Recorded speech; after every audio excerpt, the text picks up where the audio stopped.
हिंदी साहित्य की दो पुस्तकें हमें पढ़नी है। पहला है आचार्य रामचंद्र शुक्ल और दूसरा डॉक्टर नगेंद्र की। अभी आचार्य रामचंद्र शुक्ल द्वारा रचित। उन्होंने इस पर बहुत ज्यादा अधिक काम किया है। ये लगभग 841 पन्नों का है। हम शुरुआती रूप से देखेंगे कि इस पर कौन कौन सी बातें हैं।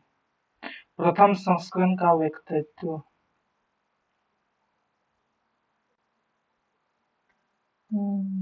अभी संस्करण डॉक्टर नगेंद्र ही रामचंद्र शुक्ल ने ही इसको लिखा है।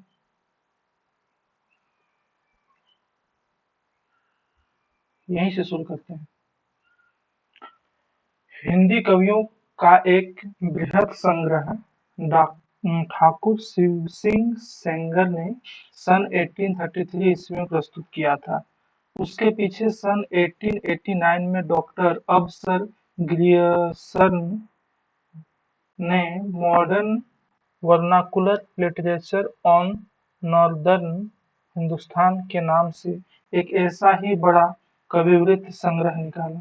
काशी की नगरी प्रचारिणी सभा का ध्यान आरंभ में ही इस बात की ओर गया कि सहस्त्र हस्तलिखित हिंदी पुस्तकें देश के अनेक भागों में राज पुस्तकालयों तथा लोगों के घरों में अज्ञात पड़ी है। अतः सरकार की आर्थिक सहायता से उसने सन 1900 से पुस्तकों की खोज का काम हाथ में लिया और सन 1911 तक उन्होंने अपनी खोज की 8 रिपोर्टों में सैकड़ों अज्ञात कवियों तथा ज्ञात कवियों के अज्ञात स्रोतों ग्रंथों का पता लगाया। सन 1913 में इस सारी सामग्री का उपयोग करके मिश्र बंधुओं श्रीयुक्त पंच श्याम बिहारी मिश्र आदि ने अपना बड़ा भारी कविवृत्त संग्रह मिश्र बंधु विनोद, जिसमें वर्तमान काल के कवि और लेखकों का भी समावेश किया गया है, 3 भागों में प्रकाशित किया। इधर जब से विश्वविद्यालयों में हिंदी की उच्च शिक्षा का विधान हुआ, तब से उनके साहित्य के विचार श्रृंखलाबद्ध इतिहास की आवश्यकता का अनुभव छात्र और अध्यापक दोनों कर रहे थे। शिक्षित जनता की जिन जिन प्रवृत्तियों के अनुसार हमारे साहित्य स्वरूप में जो जो परिवर्तन होते आए हैं, जिन जिन प्रभावों के कारण से काव्य धारा की भिन्न भिन्न शाखाएं फूटती रही है, उन सबके सम्यक निरूपण तथा उनकी दृष्टि से किए हुए सुसंगत काल विभाग के बिना साहित्य के इतिहास का सच्चा अध्ययन कठिन दिखाई पड़ता है। 700-800 वर्षों की संचित ग्रंथ राशि सामने लगी हुई थी, पर ऐसी निर्दिष्ट सरणियों की उद्भावना नहीं हुई थी। इसके अनुसार सुगमता से इस प्रभुत सामग्री का वर्गीकरण होता। भिन्न भिन्न शाखाओं के हजारों कवियों की केवल कालक्रम से गुथी उपर्युक्त वृत्तमालाएं साहित्य के इतिहास के अध्ययन में कहाँ तक सहायता पहुंचा सकती थी। सारे रचना काल को केवल आदि मध्य पूर्व उत्तर इत्यादि खंडों में आंख मूंद कर बांट देना, यह भी न देखना कि खंड के भीतर क्या है क्या नहीं, किस वृत्त संग्रह को इतिहास नहीं बना सकता। 5 या 6 वर्ष हुए छात्रों के उपयोग के लिए मैंने कुछ संक्षिप्त नोट तैयार किए थे, जिनमें परिस्थिति के अनुसार शिक्षित जनसमूह की बदली हुई प्रवृत्तियों को लक्ष्य करके हिंदी साहित्य के इतिहास के काल विभाग और रचना के विभाग शाखाओं के निरूपण का एक सच्चा ढांचा किया गया था। हिंदी शब्द सागर समाप्त हो जाने पर उसकी भूमिका के रूप में भाषा और साहित्य का विकास देना भी स्थिर किया गया। अतः इस नियत समय के भीतर ही यह इतिहास लिखकर पूरा करना पड़ा। साहित्य का इतिहास लिखने के लिए उनकी सारी सामग्री मैं जरूरी समझता था। उतनी तो उस अवधि के भीतर इकट्ठी न हो सकी, पर यह तो हो सका, अवश्य उपादान रखकर कार्य पूरा किया गया। इस पुस्तक में जिस पद्धति का अनुसरण किया गया है, उसका थोड़े में उल्लेख कर देना आवश्यक जान पड़ता है।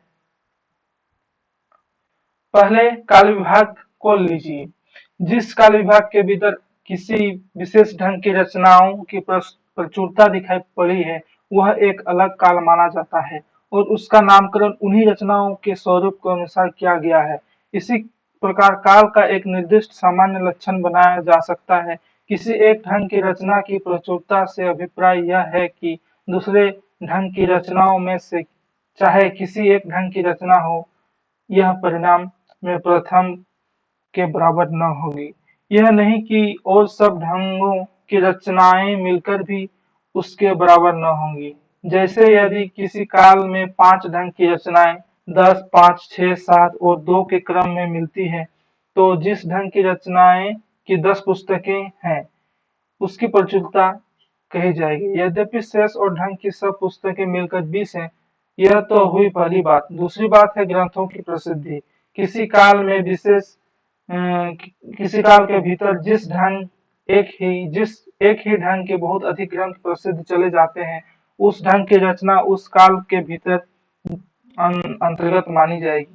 चाहे और दूसरे ढंग की अप्रसिद्ध और साधारण कोटि की बहुत सी पुस्तकें भी इधर उधर कोनों में पड़ी मिल जाए, प्रसिद्धि भी किसी काल की लोक प्रवृत्ति की प्रतिध्वनि है। सारांश यह है कि इन दोनों बातों की ओर ध्यान रखकर काल विभागों का नामकरण किया गया है। आदिकाल का नाम मैंने विलगाथा काल रखा है। उक्त काल के भीतर दो प्रकार की रचनाएं मिलती है, अपभ्रंश की और देशभाषा बोलचाल की। अपभ्रंश की पुस्तकों में कई तो जैनों के धर्म तत्व निरूपण संबंधी हैं, जो साहित्य की कोटि में नहीं आती और जिनका उल्लेख केवल यह दिखाने के लिए किया जाता है कि अपभ्रंश भाषा का व्यवहार कब से हो रहा था। साहित्य कोटि में जाने वाली रचनाओं में कुछ तो भिन्न भिन्न विषयों पर फुटकल दोहे हैं, जिनके अनुसार उस काल की कोई विशेष प्रवृत्ति निर्धारित नहीं की जा सकती। साहित्यिक पुस्तकें केवल 4 हैं: विजयपाल रासो, हम्मीर रासो, कीर्तिलता, कीर्ति पताका। इन सभी पुस्तकों को हम पढ़ेंगे। अभी आगे देखते हैं। देश भाषा काव्य की 8 पुस्तकें प्रसिद्ध हैं: खुमान रासो, बिसलदेव रासो, पृथ्वी रासो, जयचंद्र प्रकाश, जय मयंक, जस चंद्रिका, परमाला रासो, खुसरो की पहेलियां आदि, विद्यापति पदावली। ये कविताएं पढ़ना जरा मुश्किल हो सकता है, लेकिन एक दफा देख लेंगे कि पुस्तक के अंदर क्या है। अब आगे जाते हैं। इन्हीं 12 पुस्तकों की दृष्टि से आदिकाल का लक्षण, निरूपण और नामकरण हो सकता है। इन्हीं से अंतिम 2 बार बिसलदेव रासो को छोड़कर शेष हर ग्रंथ गाथात्मक ही है। अतः आदिकाल का नाम विलगाथा काल ही रखा जा सकता है। जिस सामाजिक या राजनीतिक परिस्थिति की प्रेरणा से विलगाथाओं की प्रवृत्ति रही है, उसका सम्यक निरूपण पुस्तक में कर दिया गया है। मिस्र बंधुओं ने इस आदिकाल के भीतर इतनी पुस्तकों की ओर नामावली दी है। मिस्र बंधुओं ने आदिकाल के भीतर इतनी पुस्तकों नामावली दी है: भगवद गीता, वृद्ध नवकार, वर्तमाल, समंतसार, पत्ताली, अन्यन योग, जम्बूस्वामी, रेवत गिरिरास, नेमिनाथ, चौपई, वयसमाला, उपदेशमाला। इनमें से नंबर 1 तो पीछे की रचना है, जैसा कि उसकी इस भाषा से स्पष्ट है। तेही दिन कथा किन मन लाई, हरि के नाम गीत चित आई। सुमिरे गुरु गोविंद के पाऊं, अगम अपार है जाकर नाऊं। जो बिररस की पुरानी परिपाटी के अनुसार कहीं वर्णों का दायित्व देखकर ही प्राकृतिक भाषा और कहीं चौपाई देखकर ही अवधि या बेसवारी समझते हैं, जो भाव को थाट और विचार को फीलिंग कहते हैं, वे यदि उद्धत पद्यों को संवत 1000 से क्या संवत 500 के भी बताए तो कोई आश्चर्य की बात नहीं। पुस्तक की संवत सूचक पंक्ति का यह गड़बड़ पाठ ही सावधान करने के लिए काफी है। सहस्त्र सो संपूर्ण जाना। अब रही शेष 9 पुस्तकें। भगवत गीता। अब रही शेष 9 पुस्तकें। उनमें नंबर 2, 7, 9 और 10 जैन धर्म की तत्व निरूपण पर हैं। 2, 7, 9 और 10। 2, 7, 9 और 10 जैन धर्म की तत्व निरूपण पर है और साहित्य कोटि में नहीं आ सकती। नंबर 6 योग की पुस्तक है। नंबर 6 योग की पुस्तक है। नंबर 3 और नंबर 4 केवल नोटिस मात्र हैं। नंबर 3 और केवल नंबर 4 केवल नोटिस मात्र हैं। विषयों का कुछ भी विवरण नहीं है। इस प्रकार केवल 2 साहित्यिक पुस्तकें बची जो वर्णनात्मक डिस्क्रिप्टिव हैं। एक में नंद के ज्योनार का वर्णन है, दूसरे में गुजरात के रेवत पर्वत का। अतः इन पुस्तकों की नामावली से मेरे निश्चय में किसी प्रकार का अंतर नहीं पड़ सकता। यदि ये भिन्न भिन्न प्रकार की 9 पुस्तकें साहित्य भी होती तो भी मेरे नामकरण में कोई बाधा नहीं डाल सकती थी, क्योंकि मैंने 9 प्रसिद्ध बिल गाथात्मक पुस्तकों का उल्लेख किया है। एक ही काल और एक ही कोटि की रचना के भीतर जहाँ भिन्न भिन्न प्रकार की परंपराएं चली हुई पाई गई, वहाँ अलग अलग शाखाएं करके सामग्री का विभाग किया गया है। जैसे भक्ति काल के भीतर पहले तो 2 काव्यधाराएं निर्गुण धारा और सगुण धारा निर्दिष्ट की गई हैं। फिर प्रत्येक धारा की 2-2 शाखाएं स्पष्ट रूप से लक्षित हुई हैं। निर्गुण धारा की ज्ञानाश्री और प्रेम मार्गी सूफी शाखा तथा सगुण धारा की राम भक्ति और कृष्ण भक्ति शाखा। इन धाराओं और शाखाओं की प्रतिष्ठा यूं ही मनमाने ढंग पर नहीं की गई है। उनकी एक दूसरे से अलग करने वाली विशेषताएं अच्छी तरह दिखाई भी गई हैं और देखते ही ध्यान में आज आ भी जाएंगी। रीतिकाल के भीतर रीतिबद्ध रचना की जो परंपरा चली है, उसका उपविभाग करने का कोई संगत आधार मुझे नहीं मिला। रचना के स्वरूप यदि आदि में कोई स्पष्ट भेद निरूपित किए बिना विभाग कैसे किया जा सकता है। किसी काल विस्तार को केवल यूं ही पूर्ण और उत्तर नाम देकर 2 हिस्सों पर डालना ऐतिहासिक विभाग नहीं कहला सकता। जब तक पूर्व और उत्तर के अलग अलग लक्षण न बताए जाएंगे, तब तक इस प्रकार के विभाग का कोई अर्थ नहीं है। इसी प्रकार थोड़े थोड़े अंतर पर होने वाले कुछ प्रसिद्ध कवियों के नाम पर अनेक काल बांध चलने से पहले यह दिखाना आवश्यक है कि प्रत्येक काल प्रवर्तक कवि का यह प्रभाव उसके काल में होने वाले सब कवियों में सामान्य रूप से पाया जाता है। विभाग का कोई पुष्ट आधार होना चाहिए। रीतिबद्ध ग्रंथों की ऊपर गहरी छानबीन और सूक्ष्म पर्यालोचन करने पर आगे चलकर शायद विभाग का कोई आधार मिल जाए, पर अभी तक मुझे नहीं मिला है। रीतिकाल के संबंध में 2 बातें और कहनी है। इस काल में कवि और परिचयात्मक वृत्तों की छानबीन में मैं अधिक नहीं प्रवृत्त हुआ हूँ, क्योंकि मेरा उद्देश्य अपने साहित्य के इतिहास का एक पक्का और व्यवस्थित ढांचा खड़ा करना था, न कि कवि कीर्तन करना था। अतः कवियों के परिचयात्मक विवरण मैंने प्राय मिश्र बंधु विनोद से ही लिए हैं। कहीं कुछ कवियों के विवरण में परिवर्तन और परिष्कार भी किया है, जैसे ठाकुर दीनदयाल गिरी, राम सहाय और रसिक गोविंद के विवरणों में। यदि कुछ कवियों के नाम छूट गए या किसी कवि की किसी मिली हुई पुस्तक का उल्लेख नहीं हुआ, तो इससे मेरी कोई बड़ी उद्देश्य हानि नहीं हुई। इस काल के भीतर मैंने जितने कवि लिए हैं या जितने ग्रंथ के नाम दिए हैं, उतने ही जरूरत से ज्यादा मालूम हो रहे हैं। रीतिकाल या किसी काल के कवियों की साहित्यिक विशेषताओं के संबंध में मैंने जो संक्षिप्त विचार प्रकट किए हैं, वे दिव्य दर्शन मात्र के लिए इतिहास के पुस्तक में किसी कवि की पूरी क्या अधूरी आलोचना भी नहीं आ सकती। किसी कवि की आलोचना लिखनी होगी तो स्वतंत्र प्रबंध या पुस्तक के रूप में लिखूंगा। बहुत प्रसिद्ध कवियों के संबंध में ही थोड़ा विस्तार से लिखना पड़ता है, पर वहां भी विशेष प्रवृत्ति का ही निर्धारण किया गया है। यह आवश्यक है कि उनमें से कुछ प्रवृत्तियों को मैंने रसोपयोगी और कुछ को बाधक कहा है। आधुनिक काल में गद्य का आविर्भाव सबसे प्रधान साहित्यिक घटना है, इसलिए उसके प्रसार का वर्णन विशेष विस्तार के साथ करना पड़ता है। मेरा विचार इस थोड़े से काल के बीच हमारे साहित्य के भीतर जितनी अनेक रूपता का विकास हुआ है, उनको आरंभ तक लाकर उसमें आगे की प्रवृत्तियों का सामान्य और संक्षिप्त रूप करके ही छोड़ देने का था, क्योंकि वर्तमान लेखकों और कवियों के संबंध में कुछ लिखना अपने सिर पर बला मोल लेना ही समझ पड़ता है। क्योंकि वर्तमान लेखकों और कवियों के संबंध में कुछ लिखना अपने सिर पर बला मोल लेना ही समझ पड़ता है। पर जी न माना, वर्तमान सहयोगियों तथा उनकी अमूल्य कृतियों का उल्लेख भी थोड़े बहुत विवेचन के साथ डरते डरते किया गया।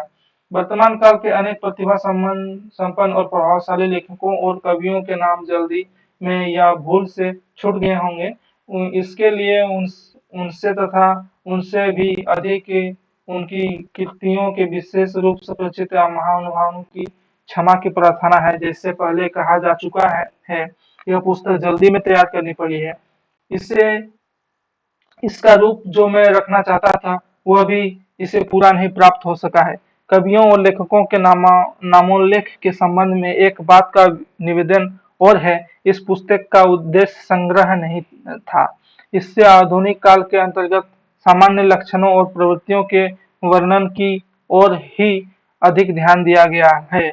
अगले संस्करण में इस काल का प्रसार कुछ और अधिक हो सकता है। कहने की आवश्यकता नहीं है कि हिंदी साहित्य का यह इतिहास हिंदी शब्द सागर की भूमिका के रूप में हिंदी साहित्य के विकास के नाम के से सन 1929 के जनवरी महीने में निकल चुका है। यह अलग पुस्तकार संस्करण में बहुत सी बातें बढ़ाई गई हैं, विशेषतः आदि और अंत में। आदिकाल के भीतर अपभ्रंश की रचनाएं भी ली गई हैं, क्योंकि वे सदा से भाषा काव्य के अंतर्गत ही मानी जाती रही हैं। कवि परंपरा के बीच प्रचलित जनश्रुति कई ऐसे भाषा काव्यों के नाम गिनाती चली आई हैं जो अपभ्रंश में हैं, जैसे कुमार पालचरित और सारंगधर कृत हमिर रासो का पता नहीं, पर प्राकृतिक पिंगल सूत्र उलटते पुलटते मुझे हमिर के युद्धों के वर्णन वाले कई बहुत से ओजस्वी पद्य छंदों के उदाहरण में मिले हैं। मुझे पूर्ण निश्चय हो गया है कि वे पद्य सारंगधर के प्रसिद्ध हमिर रासों के ही हैं। आधुनिक काल के अंत में वर्तमान काल के कुछ विशेष प्रवृत्तियों के वर्णन को थोड़ा और पल्लवित इसलिए करना पड़ा, जिससे उन प्रवृत्तियों के मूल का ठीक ठाक पता केवल हिंदी पढ़ने वालों को भी हो जाए और वे धोखे में न रहकर स्वतंत्र विचार में समर्थ हों। मिश्र बंधुओं के प्रकांड प्रवृत्त संग्रह मिश्र बंधु विनोद का उल्लेख हो चुका है। रीतिकाल के कवियों का परिचय लिखने में मैंने प्राय उक्त ग्रंथों से ही विवरण लिए हैं। अतः आधुनिक शिष्टता के अनुसार उसके उत्साही और परिश्रमी संकलनकर्ताओं को धन्यवाद देने में मैं बहुत जरूरी समझता हूँ। हिंदी पुस्तकों की खोज की रिपोर्ट भी मुझे समय समय पर विशेषतः संदेह के स्थल आने पर उलटनी पड़ी है। राय साहब बाबू श्याम सुंदरदास बीए की हिंदी कोविद रत्नमाला, श्रीयुक्त पंडित रामनरेश त्रिपाठी की कविता कौमुदी तथा श्री वियोगी हरिजी के ब्रज माधुरी सार से भी बहुत कुछ सामग्री मिली है। अतः उक्त तीन महानुभावों के प्रति मैं अपनी कृतज्ञता प्रकट करता हूँ। आधुनिक काल के प्रारंभिक प्रकरण लिखते समय जिस कठिनता का सामना करना पड़ा, उसमें मेरे बड़े पुराने मित्र पंडित केदारनाथ पाठक ही काम आए, पर न आज तक मैंने उन्हें किसी बात के लिए धन्यवाद किया, न अब किसी की हिम्मत कर सकता हूँ। धन्यवाद को वे आजकल की एक बदमाशी समझते हैं। पर कार्य में मुझे जो भूलें हुई हैं, उनके सुधार और त्रुटियां रह गई हैं, उनके प्रति उनकी पूर्ति की और जो अपराध बन पड़े उनकी क्षमा की पूरी आशा करके मैं अपने श्रम से कुछ संतोष लाभ कर सकता हूँ। रामचंद्र शुक्ल, काशी से, आषाढ़ शुक्ल 5, 1986। ये उन्होंने पूरे अपने जो भी साहित्य की जो रचना की है पूरा उसके बारे में बताया। संशोधित और प्रवर्तित संस्करण के संबंध में दो बातें। ये दो बातें कौन बोल रहे हैं? ये रामचंद्र शुक्ल जी ही बोल रहे हैं। क्या बोल रहे हैं, संशोधित और प्रवर्धित संस्करण के संबंध में दो बातें। कई संस्करणों के उपरांत इस पुस्तक के परिमार्जन पर का पहला अवसर मिला। इसमें कुछ आवश्यक संशोधन के अतिरिक्त बहुत सी बातें बढ़ानी पड़ी। आदिकाल के भीतर वज्रयानी सिद्धों और नागपंथी योगियों की परंपराओं का कुछ विस्तार के साथ वर्णन यह दिखाने के लिए करना पड़ा कि कबीर तथा प्रवर्तित निर्गुण संत मत के प्रचार के लिए किस प्रकार उन्होंने पहले से रास्ता तैयार कर दिया था। दूसरे उद्देश्य यह स्पष्ट करने का भी था कि सिद्धों और योगियों की रचनाएं साहित्य कोटि में नहीं आती और योगधारा काव्य या साहित्य की कोई धारा नहीं मानी जा सकती। भक्तिकाल के अंतर्गत स्वामी रामानंद और नामदेव पर विशेष रूप से विचार किया गया है, क्योंकि उनके संबंध में अनेक प्रकार की बातें प्रचलित हैं। रीतिकाल के सामान्य परिचय में हिंदी के अलंकार ग्रंथों की परंपरा के उद्गम और विकास को कुछ अधिक विस्तार के साथ दिखाया गया है। धनानंद आदि कुछ मुख्य कवियों का आलोचनात्मक परिचय भी विशेष रूप से मिलेगा। आधुनिक काल के भीतर खड़ी बोली के गद्य का इतिहास इधर जो कुछ सामग्री मिली है उसकी दृष्टि से एक नए रूप में सामने लाया गया है। हिंदी के मार्ग में जो जो विलक्षण बाधाएं पड़ी है उनका भी विस्तार उल्लेख है।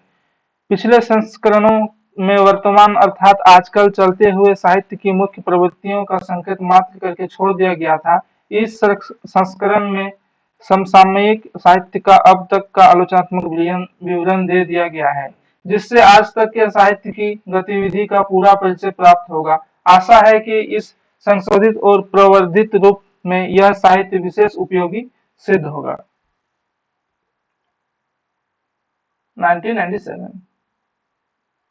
1997 को उसने कहा अभी ये 1986 को कहा है। काल विभाग, काल का बंटवारा। जबकि प्रत्येक देश का साहित्य वहां की जनता की चित्तवृत्ति का संचित प्रतिबिंब होता है, तब यह निश्चित है कि जनता की चित्तवृत्ति के परिवर्तन के साथ साथ साहित्य के स्वरूप में भी परिवर्तन होता चला जाता है। आदि से अंत तक इन्हीं चित्तवृत्तियों की परंपरा को परखते हुए साहित्य परंपरा के साथ उनका सामंजस्य दिखाना ही साहित्य का इतिहास कहलाता है। जनता की चित्तवृत्ति बहुत कुछ राजनीतिक सामाजिक दिग्दर्शन के साथ ही साथ आवश्यक होता है। इस दृष्टि सामाजिक सांस्कृतिक या सांप्रदायिक तथा धार्मिक परिस्थितियों के अनुसार होती है। अतः कारण स्वरूप इन परिस्थितियों का किंचित दिग्दर्शन भी साथ ही साथ आवश्यक होता है। इस दृष्टि से हिंदी साहित्य का विवेचन करने में यह बात ध्यान में रखनी होगी कि जिस विशेष समय में लोगों में रुचि विशेष का संचार और पोषण किधर से और किस प्रकार हुआ, उपर्युक्त व्यवस्था के अनुसार हम हिंदी साहित्य के 900 वर्षों से के इतिहास को 4 कालों में विभक्त कर सकते हैं। 900 वर्षों का इतिहास। आदिकाल वीरगाथा संवत 1850 से लेकर 1375। पूर्व मध्यकाल 1375 से 1700 ईस्वी तक। उत्तर मध्यकाल यानी कि रीतिकाल संवत 1700 ईस्वी से 1900 और आधुनिक काल 1900 से 1984। आदिकाल, पूर्व काल, उत्तर मध्यकाल, आधुनिक काल। वीरगाथा काल, भक्ति काल, रीतिकाल, गद्य काल। यद्यपि इन कालों की रचनाओं की विशेष प्रवृत्ति के अनुसार ही इसका नामकरण किया गया है, पर यह न समझना चाहिए कि किसी विशेष काल में और प्रकार की रचनाएं होती ही नहीं थी। जैसे भक्ति काल या रीतिकाल को ले तो उसमें वीररस के अनेक काव्य मिलेंगे और जिनमें राजा प्रजाओं की प्रशंसा उसी ढंग से होगी जिस ढंग से वीरगाथा काल में हुआ करती थी। अतः प्रत्येक काल का वर्णन इस प्रणाली पर किया जाएगा कि पहले तो उक्त काल की विशेष प्रवृत्ति सूचक उन रचनाओं का वर्णन होता जो उस काल के लक्षण के अंतर्गत होगी। पिछले संचय में उनके अतिरिक्त और प्रकार के ध्यान देने योग्य रचनाओं का उल्लेख होगा। आदिकाल सामान्य परिचय। अब शुरू होता है असली हमारा साहित्य। आदिकाल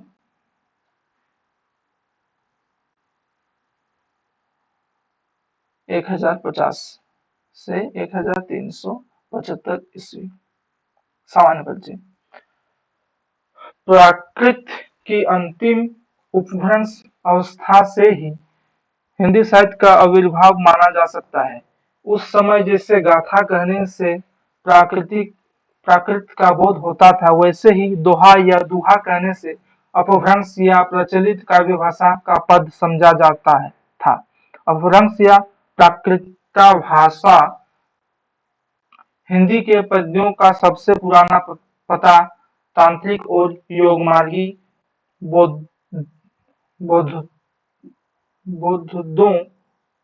बौद्धों की सांप्रदायिक रचनाओं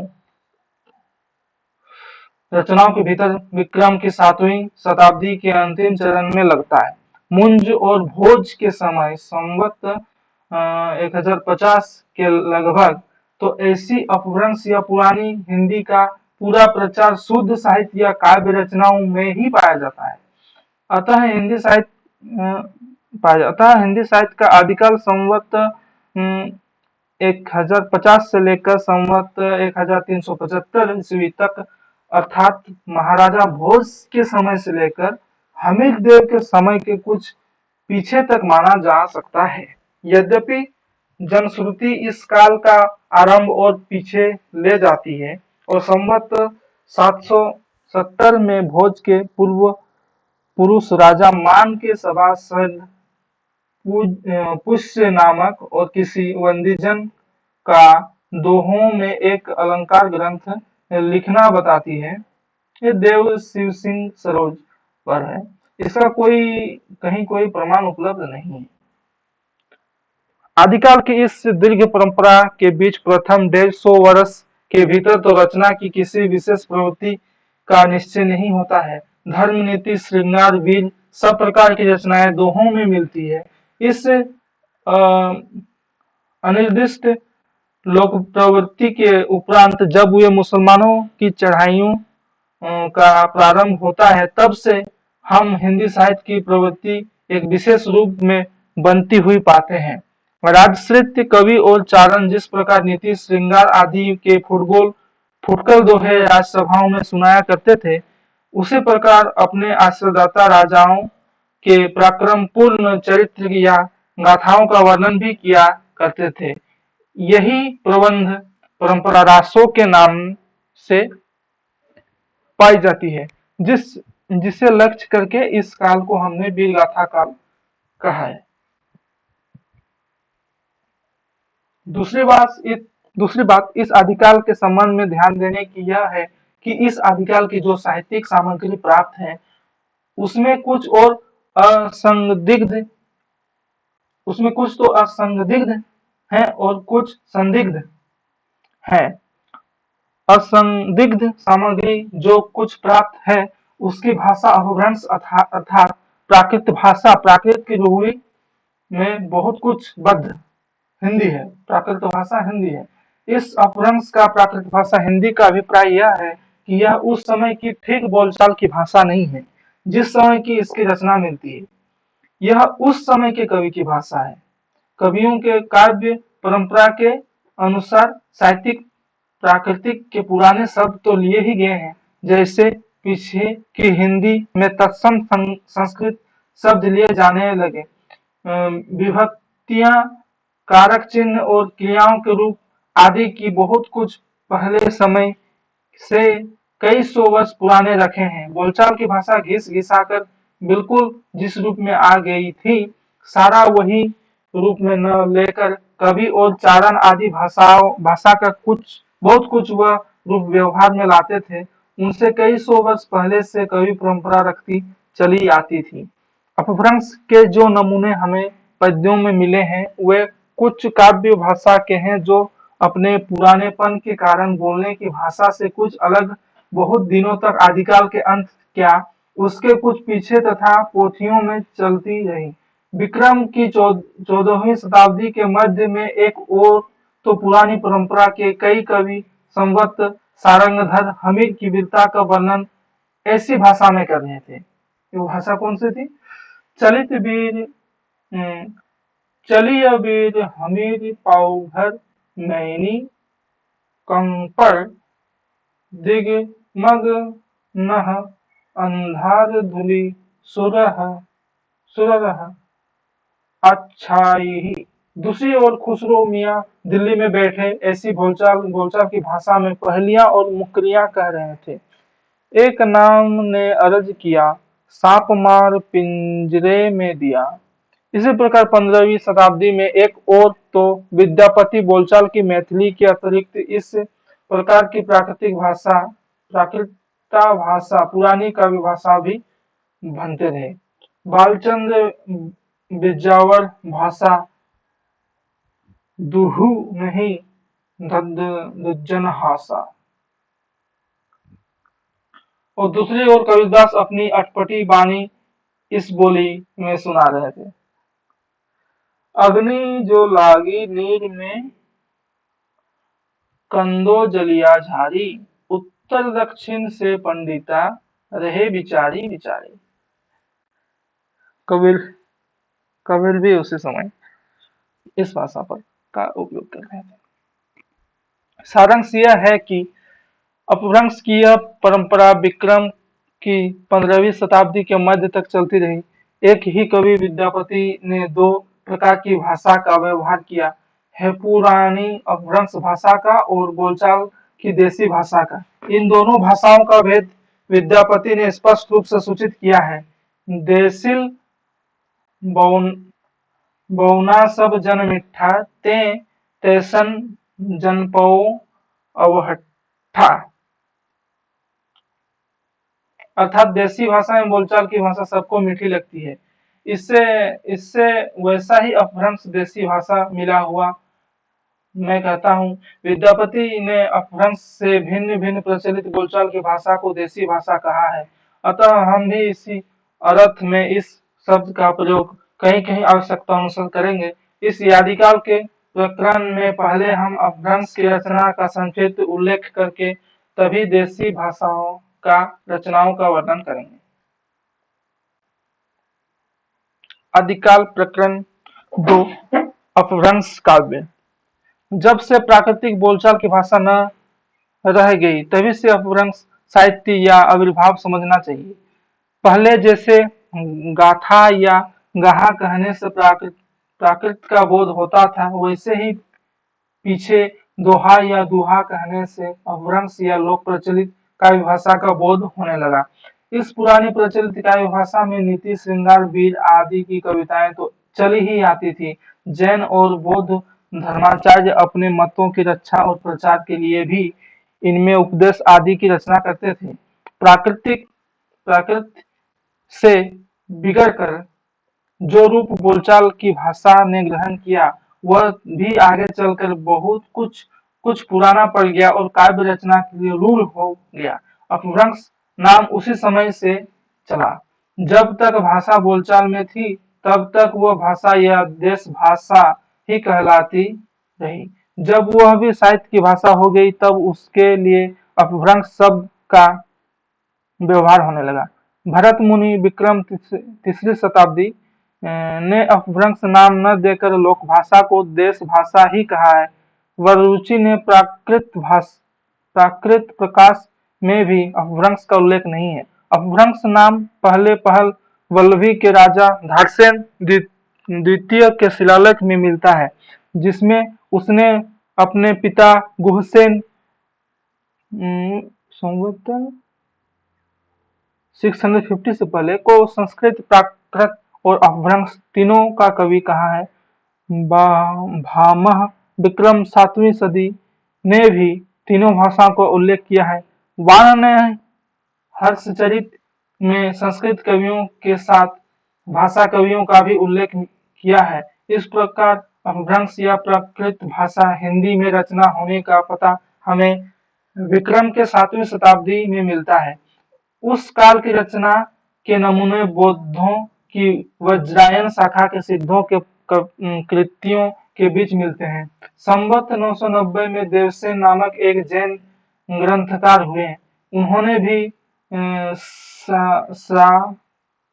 श्रावकाचार नाम की एक पुस्तक दोहों में बनाई थी, जिसकी भाषा अपभ्रंश का अधिक प्रचलित रूप लिए हुए है। जैसे जो जिन शासन भसियऊ सो मई कहियऊ सारू, जो पलई सर भाऊ करी सो सरी पवर पाऊ। इन्हीं देवसेन ने द्रव्य सहावप्यास द्रव्य स्वभाव प्रकाश नाम एक और ग्रंथ दोहों में बनाया था, जिसका पीछे से माइल धावक ने गाथा या साहित्य की प्राकृत में रूपांतरण किया। इसके पीछे तो जैन कवियों की बहुत सी रचनाएं मिलती हैं, जैसे श्रुति पंचमी कथा, योगसार, जस हर चरियु, न कुमार चरियु इत्यादि। ध्यान देने की बात यह है कि चरित्र काव्य का आध्यान काव्य के लिए अधिकतर चौपाई दोहों की पद्धति ग्रहण की गई है। पुष्यदंत संवत 1029 के आदि पुराण और उत्तर पुराण चौपाइयों में है।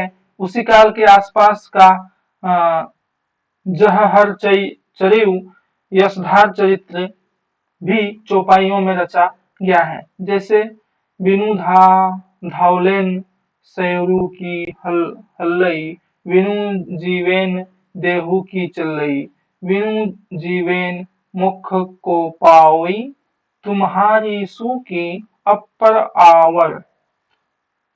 चौपाई दोहों की इस परंपरा पर हम आगे चलकर सूफियों की प्रेम कहानियां में तुलसी के रामचरितमानस में तथा छात्र प्रकाश, वज्रविलास, सबल सिंह चौहान के महाभारत इत्यादि अनेक आख्यान काव्यों में पाते हैं। बौद्ध धर्म विकृत होकर वज्रयान संप्रदाय के रूप में देश की पूर्वी भागों में बहुत दिनों से चला आ रहा था। इस बौद्ध तांत्रिकों के बीच वामाचार अपनी चरम सीमा को पहुंचा। ये बिहार से चलकर आसाम तक फैले थे और सिद्ध कहलाते थे। 84 सिद्ध इन्हीं में हुए हैं, जिनका परंपरागत स्मरण जनता को अब तक है। इन तांत्रिक योगियों को लोग अलौकिक शक्ति संपन्न समझते थे। वे इनकी अपनी सिद्धियों और विभूतियों के लिए प्रसिद्ध थे। राजशेखर ने कर्पूर मंजरी में वैरवानंद के नाम से एक ऐसे ही सिद्ध योगी का समावेश किया है। इस प्रकार जनता पर इन सिद्ध योगियों का प्रभाव विक्रम की 10वीं शताब्दी से ही पाया जाता है, जो मुसलमानों के आने के पठानों के समय तक कुछ न कुछ बना रहा। बिहार के नालंदा और विक्रमशिला नामक प्रसिद्ध विद्यापीठ इनके अड्डे थे। बिहार के नालंदा और विक्रमशिला नामक प्रसिद्ध विद्यापीठ इनके अड्डे थे। बख्तियार खिलजी ने इन दोनों स्थानों को जब उजाड़ा तब से ये तितर बितर हो गए। बहुत से भोट आदि अन्य देशों को चले गए। 84 सिद्धियों के नाम थे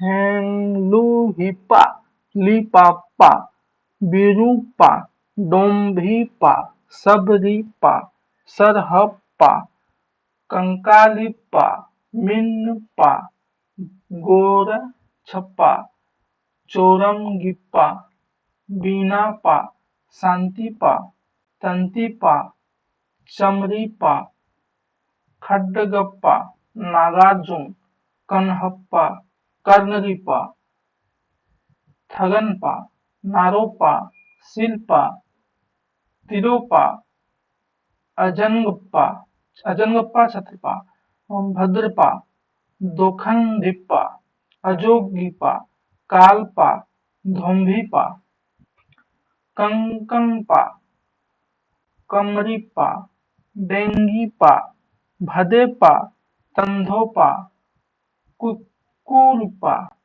कुचीपा, धर्मपा, महीपा, अचिंतिपा, भल्लभप्पा, नलिनपा, भुसुगुप्पा, इंद्रभूति, मेलोकोप्पा, कुठालिपा, कमरिप्पा, जलंधारपा, राहुलपा, धर्वरिपा, धोकरिपा, मेदिनीपा, पंकजपा, घंटापा, जोगीपा, चेलुकुप्पा, गुंडरिप्पा, निर्गुणप्पा, ज्ञानंत, चरटिप्पा, चंपकपा, भिक्खनपा, भलिप्पा, कुमरिप्पा, चंवरिप्पा, मणिभद्रपा, योगी मणिभद्रपा योगिनी, कनकलपा योगिनी, कल कलकल्पा, कला कतालिपा, धाहुरिप्पा, उधारिप्पा, कपालपा, किलपा, सागरपा, सर्वभक्षपा, नागबोधिपा, दारिकप्पा, पुललिप्पा, पनहप्पा, कोकालिप्पा, अनंगपा, लक्ष्मीकरा योगिनी, सामुदपा, भोलिपा। पा अर्थात पा आदर अर्थात पाद शब्द है। इस सूची के नाम पूर्वार्ध पर कालानुक्रम से नहीं है। इनमें से कई एक समसामयिक थे, मतलब एक ही समय के। वज्रनाय शाखा में जो योगी सिद्ध के नाम से प्रसिद्ध हुए, वे अपने मत का संस्कार जनता पर भी डालना चाहते थे। इससे वे संस्कृत रचनाओं के अतिरिक्त अपनी वाणी अपभ्रंश मिश्रित देवभाषा या काव्य भाषा में भी बराबर सुनाते रहे। उनकी रचनाओं का यह एक संग्रह पहले मोहम्मद प्रसाद शास्त्री ने बंगला अक्षर में बौद्ध गान ओ दोहा के नाम से निकाला था। पीछे त्रिपिटकाचार्य राहुल संस्कृतायन जी भोट देश में जाकर सिद्धों की और बहुत सी रचनाएं लाए। सिद्धों में सबसे पुराने सरोवज्र में नाम है, जिनका काल डॉक्टर विनयतोष भट्टाचार्य ने विक्रम संवत 690 निश्चित किया है। इसके रचना के कुछ नमूने दिए जाते हैं। अंतस्था साधना पर जोर और पंडितों को फटकार। पंडियों सकल सत्ता बखानर, देह ही रुद्ध वसंत न जानई।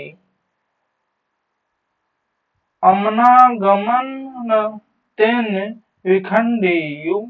विखंडिय तो भी निर्लज भनई हूँ पंडितो।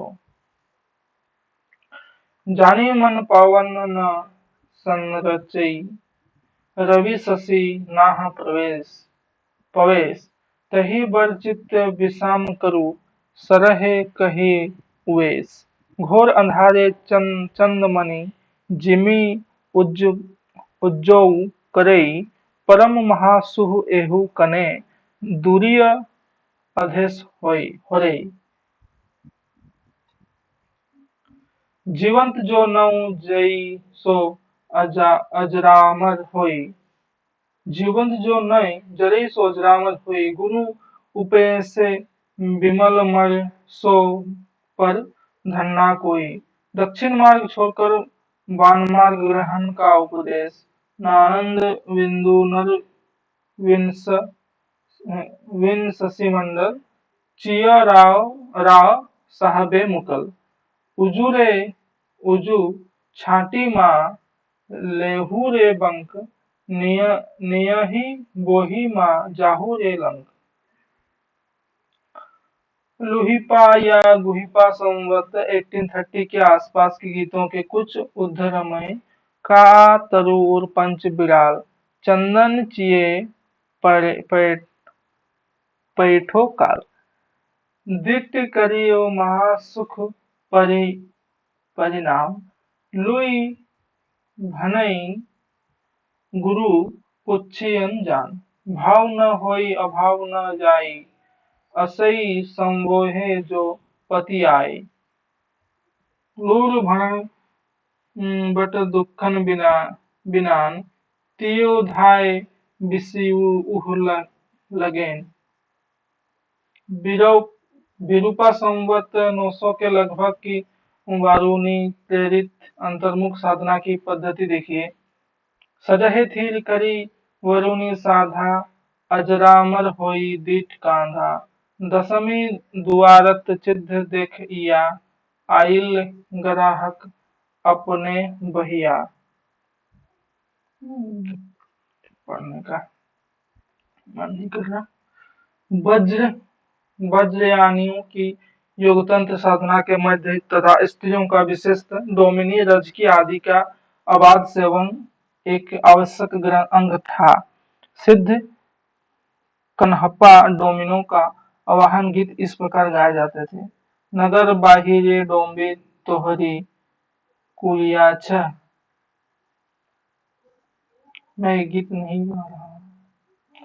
बौद्ध धर्म ने जब तांत्रिक रूप धारण किया तब उसमें 5 ध्यानी बुद्धा और उनकी शक्तियों के अतिरिक्त अनेक बुद्धिस्ट की भावना की गई जो सृष्टि का परिचालन करते हैं। वज्रयान में आकर महासुखवाद का प्रवर्तन हुआ।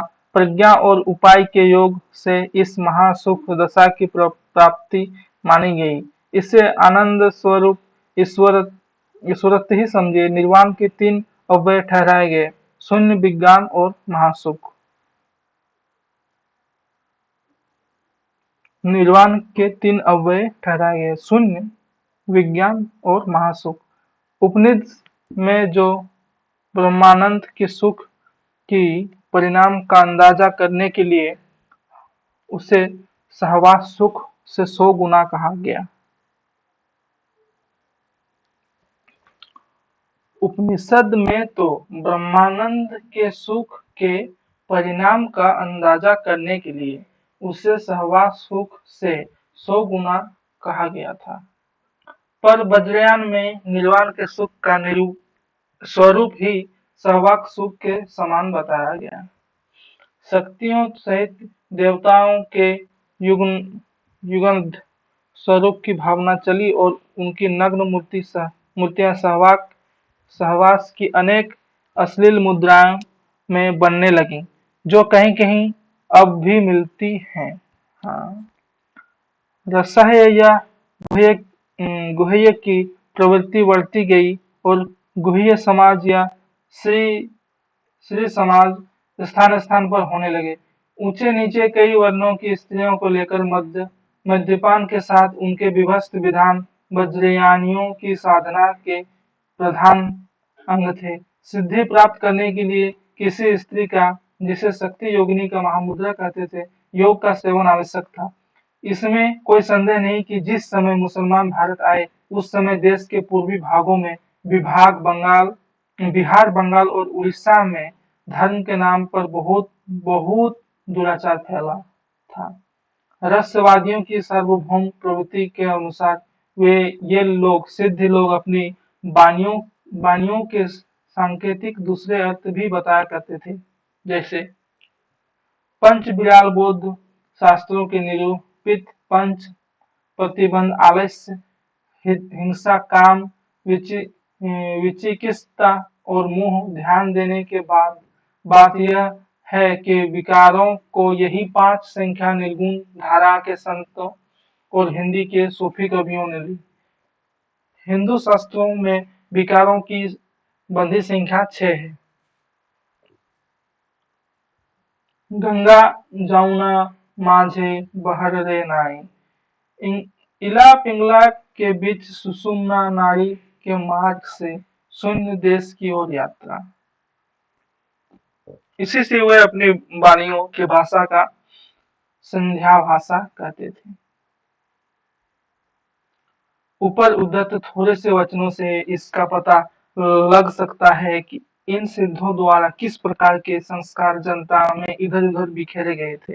जनता की श्रद्धा शास्त्रज्ञ विद्वानों पर से हटाकर अंतर्मुख साधना वाले योगियों पर जमाने का प्रयत्न सरह से इस वचन घट में ही बुद्ध है यह नहीं जानता, आवागमन को भी खंडित नहीं किया। जो भी निर्लज कहता है कि मैं पंडित हूँ, मैं स्पष्ट झलकता है। यहाँ पर यह समझना चाहिए कि योग मार्गी बौद्धों में ईश्वरत्व की भावना कर ली थी।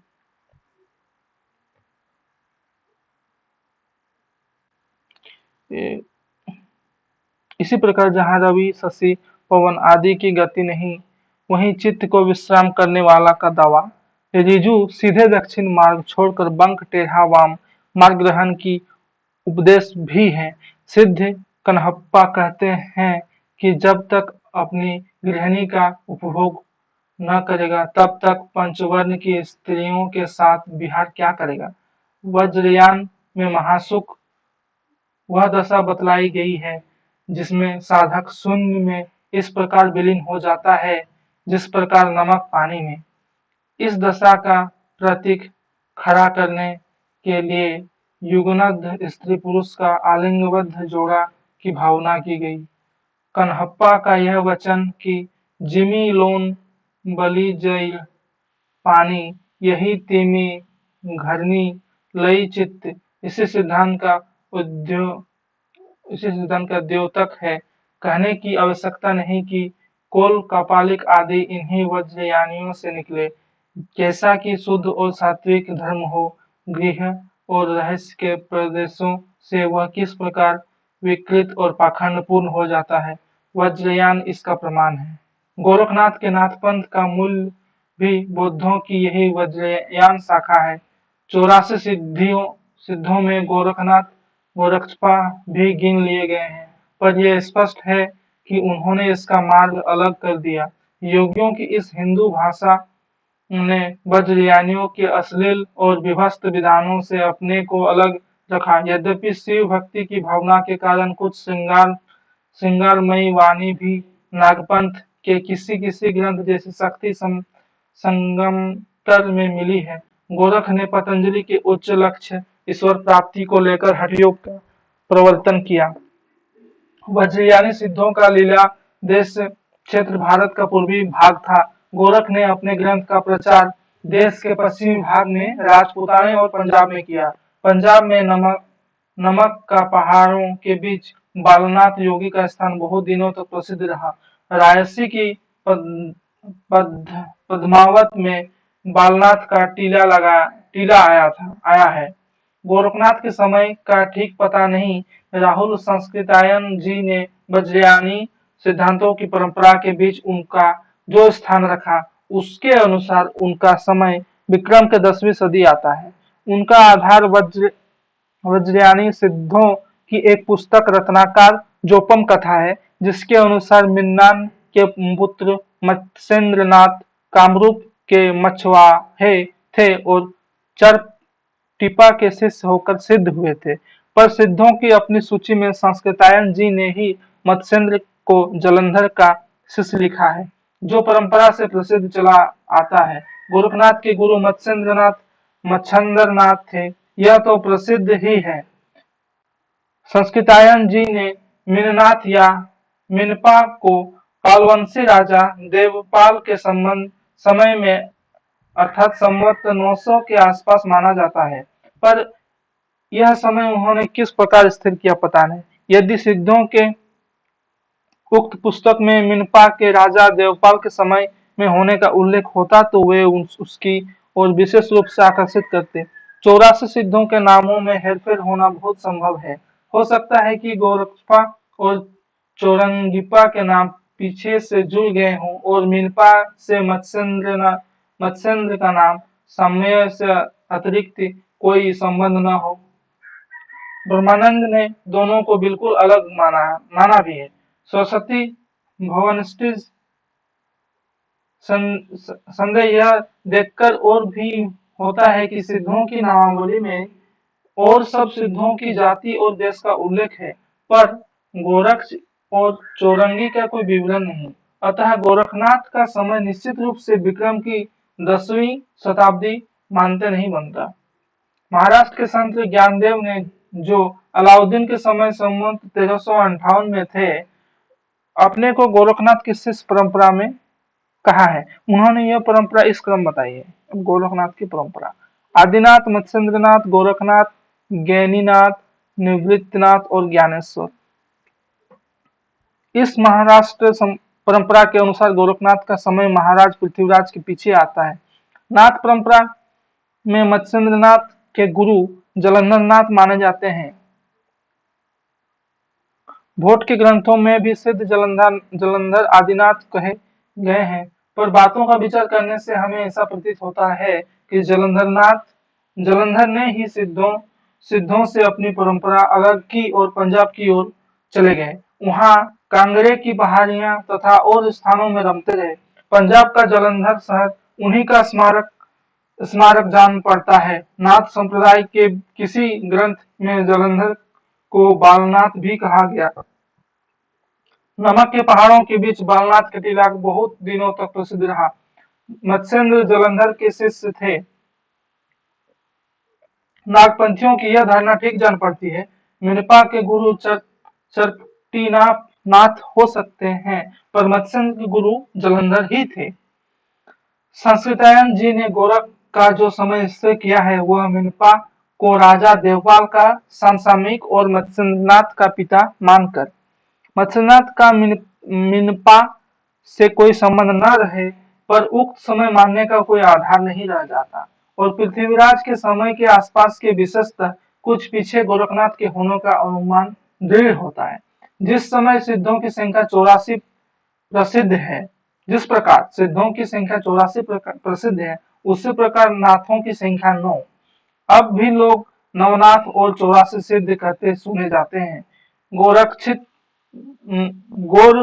गोरख सिद्धांत संग्रह में मार्ग प्रवर्तनों के नाम गिनाए गए हैं: नागार्जुन, जड़भरत, हरिश्चंद्र, सत्यनाथ, भीमनाथ, गोरक्षनाथ, चरपट, जलंधर और मल्लार्जुन। इन नामों में नागार्जुन, चरपट और जलंधर सिद्धों की परंपरा में भी नागार्जुन संवत 702 प्रसिद्ध रसायनी भी थे। नागपंथ में रसायन की सिद्धि है। नागपंथ सिद्धों की परंपरा से ही छंटकर निकला है, इसमें कोई संदेह नहीं। इतिहास से इस बात का पता लगता है कि महमूद गजनवी के भी कुछ पहले सिंध और मुल्तान में कुछ मुसलमान बस गए थे, जिनमें कुछ सूफी भी थे। बहुत से सूफियों ने भारतीय योगियों की प्राणायाम आदि की क्रियाएं सीखी। इसका उल्लेख मिलता है जब गोरखनाथ चाहे विक्रम की 10वीं शताब्दी में हुए हो, चाहे 13वीं में, उनका मुसलमानों से परिचित होना अच्छी तरह माना जा सकता है, क्योंकि जैसा कहा जा चुका है, उन्होंने पंथ का प्रचार पंजाब और राजपूताना में की ओर किया। इतिहास और जनश्रुति से इस बात का पता लगता है कि सूफी फकीरों और पीरों के द्वारा इस्लाम को जनप्रिय बनाने का उद्योग भारत में बहुत दिनों तक चलता रहा।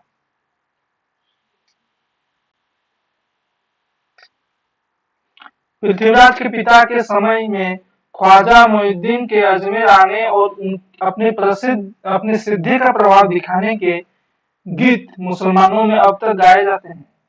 चमत्कारों पर विश्वास करने वाली भोली भाली जनता के बीच अपना प्रभाव फैलाने में इन पीरों और फकीरों को सिद्धियों और योगियों से मुकाबला करना पड़ा, जिनका प्रभाव पहले से ही चला आ रहा था। भारतीय मुसलमानों के बीच विशेषतः सूफी की परंपरा में ऐसी अनेक कहानियां चली, जिनमें किसी पीर ने किसी सिद्ध या योगी को करामात में पछाड़ दिया। कई योगियों के साथ ख्वाजा मोइनुद्दीन का भी ऐसा ही करामाती दंगल कहा जाता है। ऊपर कहा जा चुका है कि गोरखनाथ भी हठयोग साधना ईश्वरवाद को लेकर चली थी, अतः उसमें मुसलमानों के लिए भी आकर्षण था। ईश्वर से मिलाने वाले योग हिंदू और मुसलमान दोनों के लिए एक सामान्य साधना के रूप में आगे रखा जा सकता है। यह बात गोरखनाथ को दिखाई पड़ी थी।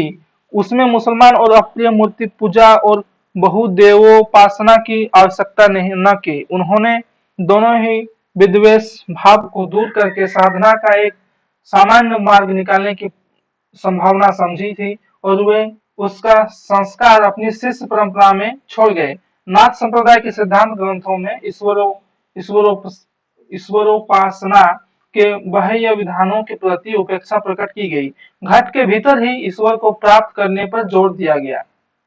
वेदशास्त्र का अध्ययन व्यर्थ ठहराकर विद्वानों के प्रति अश्रद्धा प्रकट की गई।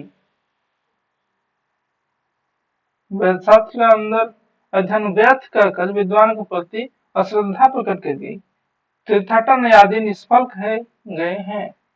योग शास्त्र पठेन्त्या किमने शास्त्रे विच्रे न वेदो वेद हुए वेदों।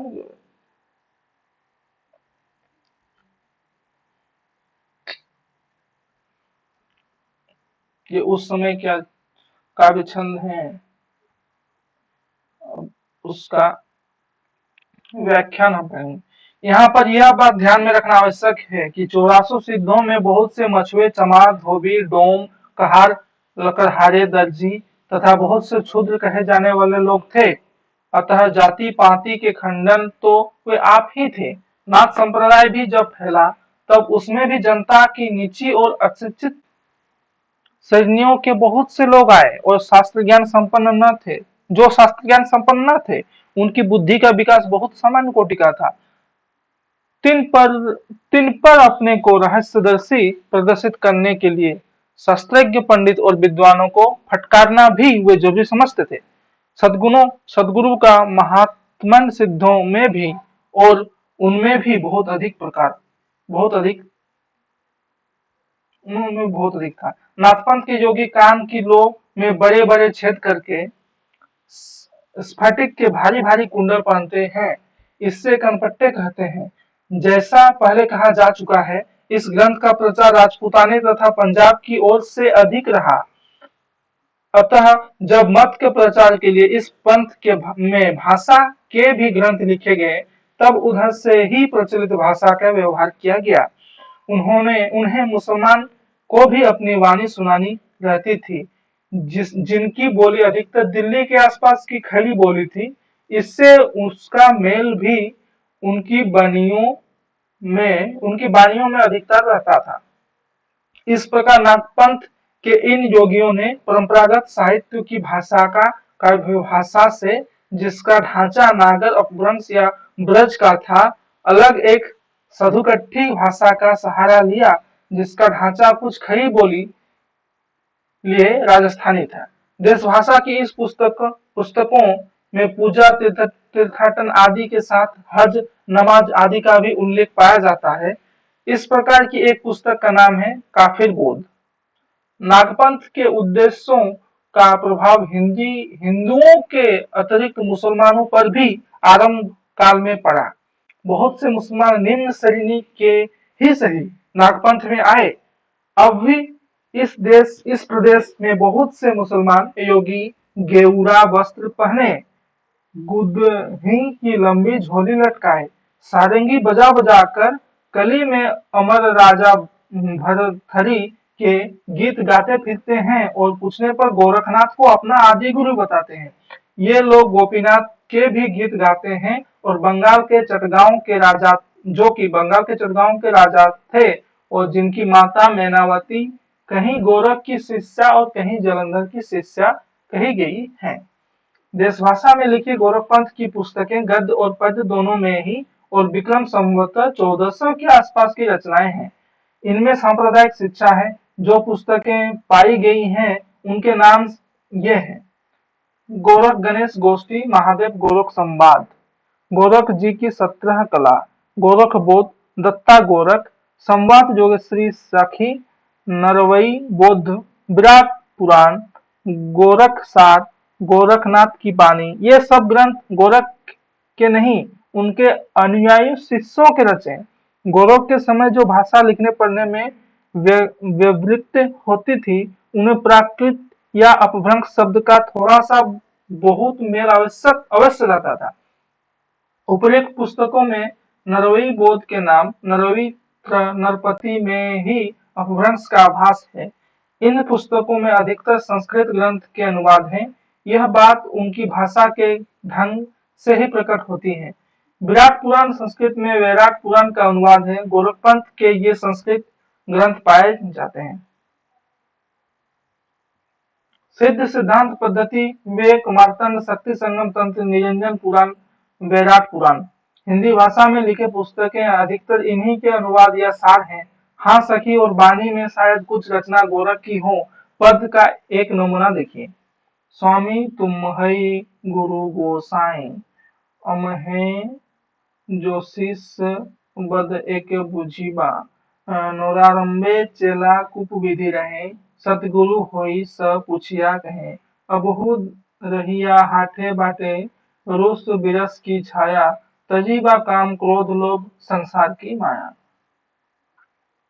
सिद्धों और योगियों का इतना वर्णन करके इस बात की ओर ध्यान दिलाना हम आवश्यक समझते हैं कि उनकी रचनाएं तांत्रिक विधान योग साधना आत्मनिग्रह श्वास निरोधा भित्री चक्रों और नारियों की स्थिति अंतर्मुख साधना की महत्व इत्यादि की सांप्रदायिक शिक्षा मात्र है। जीवन की स्वाभाविक अनुभूतियों और दशाओं से उनका कोई संबंध नहीं, अतः वे शुद्ध साहित्य और ग्रंथ अंतर्गत नहीं आती शुद्ध साहित्य के अंतर्गत नहीं आती। उनको उसी रूप में ग्रहण करना चाहिए जिस रूप में ज्योतिष आयुर्वेद आदि के ग्रंथ। उनका वर्णन यहाँ केवल दो बातों के विचार में किया गया है। पहली बात है भाषा। सिद्धों के उद्धत रचना की भाषा देश भाषा मिश्रित अपभ्रंश या पुरानी हिंदी के काव्य है। यह तो स्पष्ट है उन्होंने भरसक उसी सर्वमान्य व्यापक काव्य भाषा में लिखा है जो उस समय गुजरात राजपुताने और ब्रजमंडल से लेकर बिहार तक लिखने पढ़ने की शिष्ट भाषा थी। पर मगध में रहने के कारण सिद्धों की भाषा में कुछ पूर्वी प्रयोग भी जैसे भैले गुड़िली मिले हुए हैं। पुरानी हिंदी की व्यापक काव्य भाषा का ढांचा सेल्सैनी प्रस्तुत अपभ्रंश अर्थात ब्रज की खड़ी बोली पश्चिम हिंदी का था। वही ढांचा हम उद्धत रचनाओं के जो मैली या पैठो आज किज्जई करंत जाब जब जब ताब तब तब मई कोई इत्यादि प्रयोगों में पाते हैं। ये प्रयोग मागधी प्रस्तुत पुरानी बांग्ला की कही सौर सैनी प्रस्तुत पुरानी पश्चिमी हिंदी के हैं। सिद्ध कन्हप्पा की रचनाओं को यदि हम ध्यानपूर्वक देखें तो एक बात साफ झलकती है, वह यह कि उनके उपदेश की भाषा तो पुरानी टकसाली हिंदी काव्य भाषा है, पर गीत की भाषा उनकी बिहारी या पूर्वी बोली मिली है। इसी भेद हम आगे चलकर कबीर की साखी रमेनी गीत की भाषा में पाते हैं। साखी की भाषा तो खड़ी बोली राजस्थानी मिश्रित सामान्य सदोकट्करी भाषा है, पर रमेनी के पदों की भाषा में काव्य की ब्रजभाषा और कहीं कहीं पूर्वी बोली भी है। सिद्धों में सरह सबसे पुराने अर्थात संवत 690 के हैं। अतः हिंदी काव्य भाषा के पुराने रूप का पता हमें विक्रम की 7वीं शताब्दी के अंतिम चरण में लगता है। दूसरी बात यह है कि सांप्रदायिक प्रवृत्ति और उनके संस्कार की परंपरा ब्रजयानी सिद्धों ने निम्न श्रेणी की प्राय अशिक्षित जनता के बीच किस प्रकार के भावों के लिए जगह निकाली, यह दिखाया जा चुका है। उन्होंने बाह्य पूजा जाति पाति तीर्थाटन इत्यादि के प्रति उपेक्षा बुद्धि का प्रचार किया। रसदर्शी बनकर शास्त्रज्ञ विद्वानों का तिरस्कार करने और मनमाने रूप से द्वारा अपट्टी वाणी में पहलियां बुझाने का रास्ता दिखाया। घट के भीतर चक्र नाड़ी शून्य आदेश आदि मानकर साधना करने की बात फैलाई और नाद बिंदु सरित निरति ऐसे शब्दों के उद्धरणी करना सिखाया। यही परंपरा अपने ढंग पर नागपंथियों ने भी जारी रखा। आगे चलकर भक्ति काल में निर्गुण संत संप्रदाय जिस प्रकार वेदांत के ज्ञानवाद सूफी के प्रेमवाद तथा वैष्णव के अहिंसावाद और प्रतिवाद को मिलाकर सिद्धों और योगियों द्वारा बनाए हुए इस रास्ते पर चल पड़ा, यह आगे दिखाया जाएगा। कवि आदि संतों को नागपंथियों से जिस प्रकार साखी और बानी शब्द मिले, उसी प्रकार साखी और बानी के लिए बहुत कुछ सामग्री और साधु कक्करी भाषा भी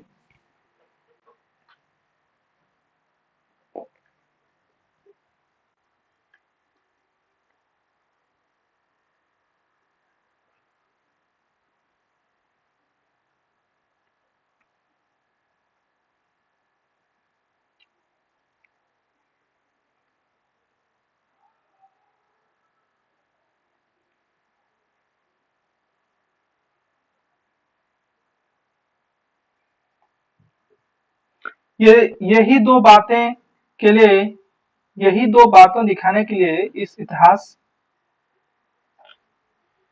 यही दो बातें दिखाने के लिए इस इतिहास में सिद्धों और योगियों का विवरण दिया गया है।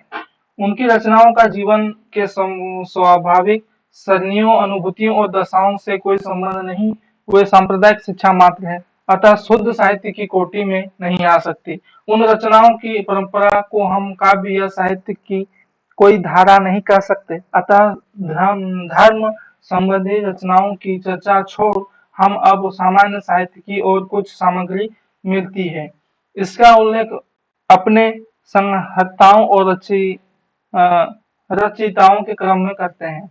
हेमचंद्र गुजरात के सोलंकी राजा सिद्ध राज जयसिंह संवत 1150 से 1199 और उनके भतीजे कुमारपाल संवत 1199 से 1230 के यहाँ इनका बड़ा मान था।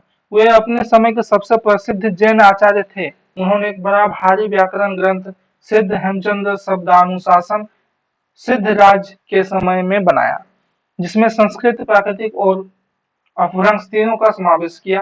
अपभ्रंश के उदाहरणों में इन्होंने पूरे दोहे का पद्य उद्धृत किए हैं, जिनमें से अधिकांश उनके समय से पहले के हैं। कुछ दोहे देखिए।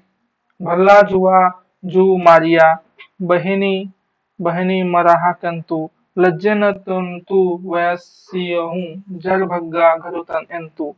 भला हुआ जो मरा गया, ए बहन हमारा हमारा कंत, यदि वह भागा हुआ घर आता तो मैं अपनी समवयस्काओं से लज्जित होती।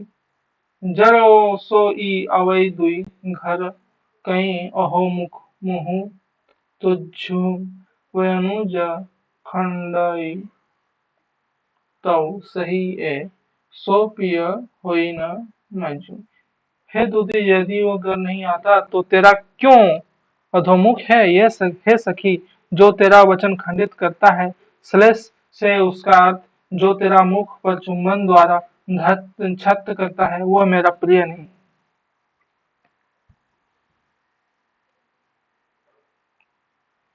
ठीक है, और तीन चार और छंद हैं।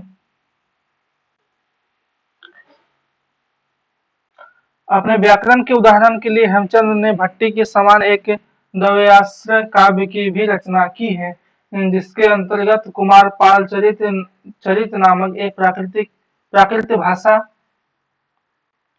का प्राकृत काव्य भी है। इस काव्य में भी अपभ्रंश के पद्य रखे गए हैं।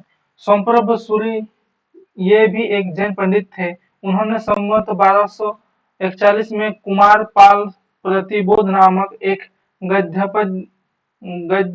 पद्यमय संस्कृत प्राकृतिक काव्य लिखा, जिसमें समय समय पर हेमचंद्र द्वारा कुमारपाल को अनेक प्रकार के उपदेश दिए जाने की कथाएं लिखी हैं। यह कथा अधिकांश प्राकृतिक में ही है। बीच बीच में संस्कृत श्लोक और अपभ्रंश के दोहे आए हैं। अपभ्रंश के पद्यों में कुछ तो प्राचीन हैं और कुछ सोमप्रभ और सिद्धिपाल कवि के बने हैं। प्राचीन में तो कुछ दोहे दिए जाते हैं। रावण जायहूँ जहीं दियहूँ दहमुख ए सरी। जिस प्रकार मुख एक शरीर वाला रावण उत्पन्न हुआ, तभी माता चिंतित हुई कि किसमें दूध पिलाऊं। चिंता ही तही जनहि कौनहु पिलाऊं खीरू। बेस बिसिठहु बारिय जैवी मनोहरा दत्ता, गंगाजल पखालियवी सुरही की होई पवित्रता। वेश प्रविष्ट को वरीय अर्थात बचाइए। यदि मनोहर गात्र हो तो भी गंगाजल की कोई कुतिया क्या पवित्र हो सकती है। वेश विशिष्टों को वारिय अर्थात बचाइए। यदि मनोहर गात्र हो भी गंगाजल से धोई कुतिया क्या पवित्र। प्रिय हो थकिय सैलु दिनु तुहु विरहन किलंत, थोड़े ही जल जिमिहि मछली तल्लोल करंत।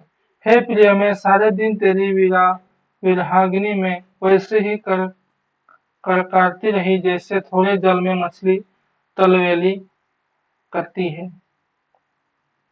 जैनाचार्य मर्यादंडु इन्होंने संवत 1361 में प्रबंध चिंतामणि नामक एक संस्कृत ग्रंथ भोज प्रबंध के ढंग का बनाया, जिसमें बहुत से पुराने राजाओं के आख्यानों संग्रहित किए। इन्हीं व्याख्यानों के अंतर्गत बीच बीच में अपभ्रंश के पाठ भी उद्धृत हैं, जो बहुत पहले से चले आते थे। कुछ दोहे तो राजा भोज के चाचा मुंजू के कहे हुए हैं। मुंजू के दोहे अपभ्रंश या पुरानी हिंदी के बहुत ही पुराने नमूने कहे जा सकते हैं। मुंजू ने जब तेलंग देश पर चढ़ाई की थी, तब वहां के राजा तेलप ने उसे बंदी कर लिया था और रस्सियों से बांधकर उस अपने यहाँ ले आ गया था। वहां उसके साथ तेलप की बहन मृणालवती से प्रेम हो गया। इस प्रसंग के दोहे देखिए। झाली टूटी की न मुँह की न हुई छरपुंज, देहि डोरी बंधी यूही, जिम मंकर तिम मुंज। टूटी हुई आग से क्यों न मरा, छरपुंज क्यों न हो गया, जैसे डोरी में बंधा बंदर वैसे घूमता है मुंज।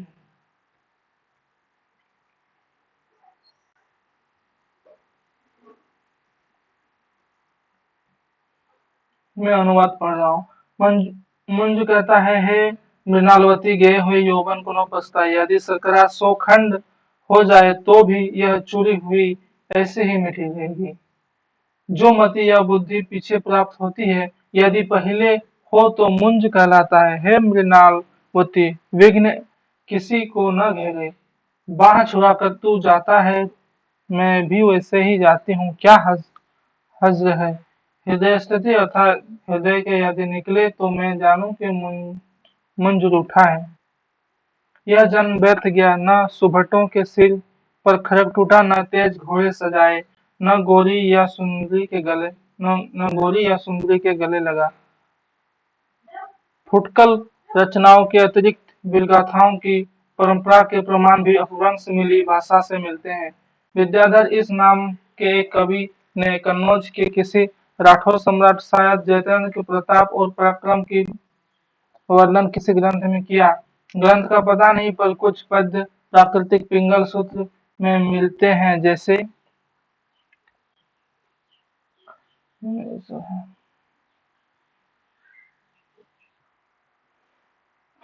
I am stopping this record now.